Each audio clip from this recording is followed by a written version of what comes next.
Alors moi, ce qui m'a intéressé sur la pédagogie, c'est l'entrée par le jeu, puisqu'il y a la première motivation, c'est le jeu, les enfants ils se font plaisir.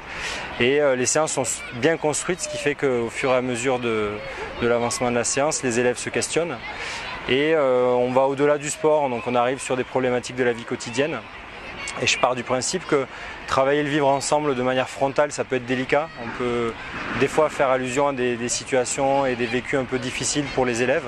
Et le fait d'entrer par le jeu et de les amener eux-mêmes à se questionner, c'est un peu plus doux.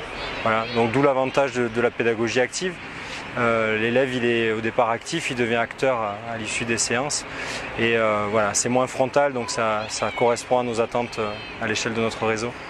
Là, ce que j'ai pu remarquer, c'est que les séances sont un peu plus longues, se terminent par un débat et du coup l'ambiance et les séances qui continuent et qui sont proposées après tout au long de l'année sont souvent plus apaisées puisque les élèves ont appris à s'exprimer, ont appris à se questionner, à répondre aux questions les uns les autres. Donc c'est sûr que ça permet de développer l'esprit critique et la prise de parole en public. C'est un avantage après pour toutes les matières. On est souvent pris par le temps, on fait souvent allusion au programme lorsqu'on est enseignant.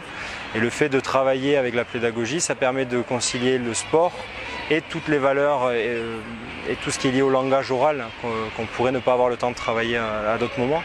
Donc effectivement, la pédagogie active demande un peu plus de temps, mais elle en fait gagner au final. L'entrée par le jeu ou l'entrée par quelque chose qui stimule les élèves et qui les motive, ça va toujours marcher.